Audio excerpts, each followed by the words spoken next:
अस्सलाम नाज़रीन, मेरा नाम डॉक्टर इनाम दानिश और मैं कार्डियोलॉजिस्ट हूँ। हमारे पास जितने भी पेशेंट आते हैं वो कहते हैं डॉक्टर साहब विटामिन लिख दें, हमें जो है कि कमज़ोरी महसूस होती है, विटामिन लिख दें। आज हमारा यही टॉपिक है कि क्या हर पेशेंट को विटामिन लेना चाहिए, क्या हर पेशेंट को विटामिन देना चाहिए। विटामिन बेसिकली फूड है, यानी कि इसको दवा मत समझें। दवा और ग़िज़ा के अंदर फ़र्क होता है। दवा वो होती है जिससे हम बीमारी को ठीक कर सकते हैं या बीमारी को रोक सकते हैं, जबकि ग़िज़ा जो है बेसिकली न्यूट्रिशन है, खाने की चीज़ें जिससे फ़ायदा हो भी सकता है या नहीं भी हो सकता। तो इसीलिए जितने भी विटामिन हैं इनको ग़िज़ा समझा जाता है, इनको दवाओं में शुमार नहीं किया जाता। दूसरे ये कि ये बिल्कुल सेफ़ नहीं है, 100% सेफ़ नहीं है। कुछ विटामिन ऐसे भी हैं जो ज़्यादा हो जाएं बॉडी के अंदर तो नुकसानदेह होते हैं। इसकी एग्जांपल मैं देता हूं कि हमारे पास जो डायबिटिक पेशेंट आते हैं वो तकरीबन सब विटामिन B12 या मेथिकोबाल की इंजेक्शन लगवा रहे होते हैं, और जब आप उनका ब्लड टेस्ट कराते हैं तो उसकी मिकदार हज़ारों में होती है, यानी कि बहुत ज़्यादा होती है। तो कमज़ोरी की वजूहात बहुत सारी हो सकती हैं, सिर्फ विटामिन की कमी ही नहीं हो सकती है। तो इसीलिए विटामिन एहतियात से देना होता है और जिसको ज़रूरत हो उसी को देना होता है।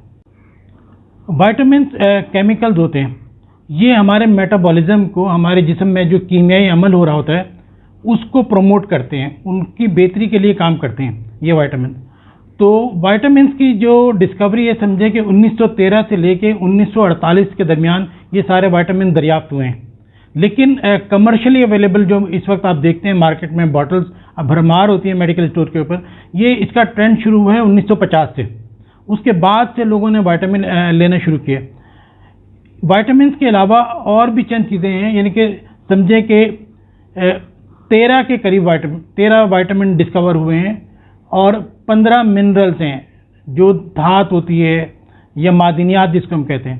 तो विटामिन के साथ जो आप देखते हैं मल्टीविटामिन की चीज़ें होती हैं। मल्टीविटामिन में यही होता है कि विटामिन होते हैं, मिनरल्स होते हैं, धातें जैसे आयरन है, कॉपर है, ये जिंक है, इस टाइप की चीज़ें इसमें शामिल होती हैं। इसके अलावा कुछ अमाइनो एसिड और कुछ फैटी एसिड भी होते हैं। याद रखें कि हमारी जो अल्लाह ताला ने जिस्म बनाया है, हर चीज़ जो न्यूट्रिशन की हमारी बॉडी की ज़रूरत है वो हम खुद से नहीं बना सकते। कुछ चीज़ें हमें डाइट से भी लेनी पड़ती हैं। तो जो चीज़ें हमें डाइट से लेनी पड़ती हैं, हमारी बॉडी नहीं बनाती, उनको हम इसेंशियल कहते हैं कि ये इसेंशियल विटामिन हैं, ये इसेंशियल अमाइनो एसिड्स हैं, ये इसेंशियल फैटी एसिड्स हैं। तो और जो हमारी बॉडी खुद से बना लेती है वो नॉन इसेंशियल है, यानी कि उनको लेना ज़रूरी नहीं है, बॉडी खुद बना लेती है। तो इसेंशियल और नॉन इसेंशियल का ये डिफरेंस है कि इसेंशियल वो है जो न्यूट्रिशन में हमें लेना ज़रूरी है ताकि हमारा मेटाबॉलिज्म सही चलता रहे। अब ये कि विटामिन करते क्या है, इनका फ़ायदा क्या है। एक तो सबसे इम्पॉर्टेंट चीज़ ये है कि क़ुव्वत मुदाफ़ियत पैदा करते हैं। आजकल जैसे कोविड का ज़माना है तो बेहतर ये है कि विटामिन लें एक ख़ास मकदार में, एक ख़ास हद तक, एक ख़ास टाइम तक, ताकि क़ुव्वत मुदाफ़ियत बेहतर हो जाए। दूसरे ये कि जिस्म में एनर्जी आती है कि जब अपनी कमज़ोरी फील कर रहा होता है, ख़ास तौर पे अगर वो बीमारी से उठा है, कोई प्रॉब्लम हुई है और वो एनर्जी अपने अंदर जिस्म में थकावट महसूस करता है, तो एंजाइम जो हैं वो एनर्जी प्रोवाइड करते हैं। कुछ हमारी बॉडी के अंदर हार्मोन्स हैं, कुछ एंजाइम्स हैं जो डिपेंड करते हैं विटामिन के ऊपर कि हम उनको लेते हैं तो वो ठीक रहते हैं, वरना वो हार्मोन्स और एंजाइम कम हो जाते हैं। इसी तरीके से नर्व्स हैं, हमारी जो आसाबी ताकत है कि आप ये देखें कुछ लोगों को दर्द होता है कि कोई काम नहीं किया मगर उसके बावजूद थकन होती है, तो हम इसको आसाबी दर्द कहते हैं, नर्व का पेन होता है। तो ये इसके लिए भी कुछ विटामिन चाहिए होते हैं। बॉडी की ग्रोथ के लिए, प्रॉपर ग्रोथ के लिए, जैसे बच्चे हैं, अगर उनको प्रॉपर विटामिन नहीं देंगे तो उनकी प्रॉपर ग्रोथ नहीं होगी, तो इसलिए बच्चों को विटामिन देना चाहिए ज़रूरी। फिर हमारी मेमोरी है कि क़ुव्वत याददाश्त जिसको हम कहते हैं, आहिस्ता आहिस्ता हम देखते हैं कि यंग एज में हम एक पेज पढ़ते थे और वो याद हो जाता था। अब वो चीज़ें कई मरतबा रिपीट करने के बाद उसको याद रहती हैं, तो हमारी मेमोरी ग्रेजुअली कम हो जाती है। तो ये जो क़ुव्वत मेमोरी है या याददाश्त है या ब्रेन का फंक्शन है, तो ये भी काफ़ी हद तक विटामिन के ऊपर डिपेंड करता है। तो इसके लिए भी विटामिन ज़रूरी होते हैं। इसके अलावा आँख की जो सेहत है, हमारी बीनाई जो रहती है, काफ़ी कुछ लोग ऐसे हैं जिनकी बीनाई जल्दी कम हो जाती है, कुछ ऐसे लोग हैं जिनकी बीनाई बहुत देर तक कायम रहती है, तो ये भी काफ़ी हद तक विटामिन के ऊपर डिपेंड करता है। इसी तरीके से स्किन है कि जो विटामिन अगर कम हो जाए तो स्किन रफ होने लगती है, नेल्स जो नाखून खुरदरे होने लगते हैं, तो इसी बाल झड़ने शुरू हो जाते हैं। तो इन सब के लिए भी विटामिन चाहिए। फिर ब्लड है, खून की कमी हो जाती है अगर विटामिन कम हो, जैसे खासतौर पे फॉलिक एसिड है, B12 है और आयरन है, तो ये सब चीज़ें हमारे ब्लड को बनाती हैं, तो इनके लिए भी बहुत ज़रूरी है। डाइजेस्टिव सिस्टम के लिए, यानी कि हम खाना खाते हैं, पेट भरा है और पेट फूल रहा है, तो ये इसके लिए भी हमें विटामिन की ज़रूरत होती है, जो कि इस फंक्शन को बेहतर कर सकते हैं। हार्ट की ताकत के लिए विटामिन बहुत ज़रूरी है, ख़ास तौर पे जैसे मैंने पहले भी डिस्कस किया, ओमेगा 3 फैटी एसिड, ये बहुत इंपॉर्टेंट है। तो ये तमाम फ़ायदे हैं विटामिन के जो हमारी बॉडी में ये जाके करते हैं। अब डिसाइड हमें ये करना है कि किसको ज़रूरत है और किसको नहीं। नाज़रीन, सब लोग एडवाइस करते हैं कि हमें बैलेंस डाइट लेनी चाहिए। एक्चुअली ये बैलेंस डाइट है क्या?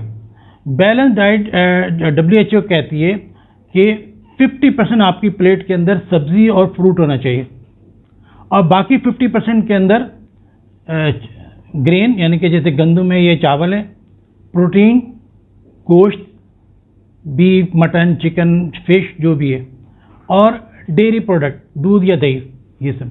तो ये 5 चीज़ें मिलके बैलेंस डाइट बनाती है। फ्रूट, सब्जी, गोश्त, रोटी या दाल, साथ में इसके जो है वो डेयरी प्रोडक्ट, ये सब चीज़ें।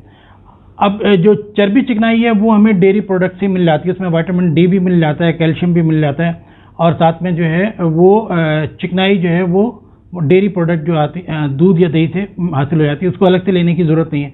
यानी कि हम बिल्कुल भी अगर चर्बी चिकनाई ना लें तो कोई बात नहीं, सिर्फ दूध पी लें तो वो भी काफ़ी होता है बॉडी के लिए। अब ये कि आम तौर पे हम कब ये डिसाइड करते हैं कि विटामिन लेना चाहिए। एक तो वो लोग जो कि बीमारी से उठे हैं, भी किसी बीमारी के बाद थकन महसूस करते हैं, या वो लोग जिन्हें बहुत थकन फील हो रही होती है, डिप्रेशन फील हो रही होती है, या असाबी दर्द होता है, वो लोग विटामिन स्टार्ट कर सकते हैं डॉक्टर के मशवरे से, और उनको फ़ायदा हो सकता है। अब मैं वो बताता हूँ कि किन लोगों को वाकई ही विटामिन की ज़रूरत होती है। एक तो ओल्ड एज के जो लोग हैं, बुज़ुर्ग हैं, जिनकी उम्र 65 साल से ज़्यादा है, आमतौर पे उनके दांतों का मसला भी होता है, वो प्रॉपर बैलेंस डाइट नहीं ले सकते, तो उनको विटामिन B12 और D और कैल्शियम की ज़रूरत होती है, क्योंकि हड्डियाँ मजबूत करनी होती हैं, ओल्ड एज में जाके हड्डियाँ कमज़ोर हो जाती हैं। तो जिनकी उम्र 65 साल है या उससे ज़्यादा है, उनको विटामिन की ज़रूरत होती है। वो लोग जो वेजिटेरियन होते हैं, जो गोश्त का इस्तेमाल बिल्कुल नहीं करते, तो उनको उनमें विटामिन B12 और आयरन कम हो जाता है, उनको भी जो है वो विटामिन की ज़रूरत होती है। बच्चों को विटामिन A, C और D ज़रूर देना चाहिए, ये उनकी ग्रोथ के लिए ज़रूरी है। प्रेगनेंसी के अंदर फॉलिक एसिड बहुत अहम किरदार अदा करता है कि प्रेगनेंसी की जो कॉम्प्लिकेशंस हैं उनको रोकने के लिए। तो शुरू के 12 हफ्ते जो होते हैं, 12 वीक्स, यानी कि प्रेगनेंसी से पहले ही फॉलिक एसिड शुरू करते हैं। जो ही आप प्लानिंग करते हैं कि प्रेगनेंसी करनी है, तो प्रेगनेंसी से पहले ही जो है वो फॉलिक एसिड स्टार्ट कर दें और 12 हफ्ते तक जो है फॉलिक एसिड लें। इसी तरीके से आयरन की भी ज़रूरत होती है प्रेगनेंसी के अंदर, तो ये भी बहुत ज़रूरी है। वो ख़वातीन जिनको पीरियड ज़्यादा होते हैं, उनको भी आयरन की ज़रूरत होती है, वो भी अपना ख्याल रखें। आमतौर पे ख़वातीन में आयरन की कमी की वजह से खून में की कमी होती है, तो वो इस चीज़ का ख्याल रखें। एक होती है ग्लूकोज अमाइन, एक विटामिन है जो कि जोड़ों की ताकत के लिए आता है। जिन लोगों को जॉइंट पेन होता है ओल्ड एज के अंदर, तो उनके लिए ये काम आता है। ग्लूकोज अमाइन की बहुत सारी प्रोडक्ट मार्केट में अवेलेबल हैं, तो वो उनको लेना चाहिए, काफ़ी हद तक उनको फ़ायदा होता है। उसके अलावा वो लोग जो कि बुर्का लेते हैं, यानी कि पूरे कपड़े कवर करके निकलते हैं, उनको धूप नहीं लगती, क्योंकि हमारे यहाँ विटामिन D ख़ास तौर पे जो है वो तो धूप से बनता है। तो आप जो है जो बुर्का पहनते हैं या पूरा कवर अपने आप को करके निकलते हैं, उनको ख़ास तौर पे ज़रूरत होती है। गर्मी में फिर भी धूप की वजह से विटामिन बनते हैं, सर्दी में हमें विटामिन की ज़्यादा ज़रूरत होती है। वो लोग जो डाइटिंग कर रहे होते हैं, अपना वेट कम कर रहे हैं, तो डाइटिंग जो लोग कर रहे होते हैं वो ज़ाहिर है कि बहुत कम से कम डाइट लेते हैं, उनको भी ज़रूरत होती है विटामिन की। वो लोग जो अनबैलेंस्ड डाइट लेते हैं, यानी कि बस जो मैंने बहुत सारे लोगों को देखा जो फ्रूट नहीं खाते, जो सब्जियां नहीं खाते, बस वो गोश्त खाते हैं, बर्गर खाते हैं या इस टाइप की चीज़ें, तो जो अनबैलेंस डाइट जो लेते हैं उनको ज़रूरत पड़ती है। वो लोग जिनके बाल गिर रहे हैं या जिनके बाल रफ हो गए हैं, नेल खुरदरे हो गए हैं या स्किन की प्रॉब्लम हो रही है, उनको विटामिन लेना चाहिए। आखिर में मैं आपको ये बताऊं कि हार्ट पेशेंट क्या लें और क्या ना लें। हार्ट पेशेंट को ख़ास तौर पे दो चीज़ें अवॉइड करनी चाहिए, एक विटामिन ई और एक आयरन। आपने देखा होगा 50 प्लस के अंदर जो जैसे सेंट्रम सिल्वर आता है तो इसमें आयरन नहीं होता, तो आयरन से खून गाढ़ा हो जाता है। अगर किसी को खून की कमी नहीं है, उसका हीमोग्लोबिन नॉर्मल है, तो उसको आयरन नहीं लेना चाहिए हार्ट पेशेंट को, क्योंकि आयरन की वजह से खून गाढ़ा होता है, हार्ट अटैक के चांसेस ज़्यादा होते हैं। अगर आयरन बॉडी में कम है तो ज़रूर लें,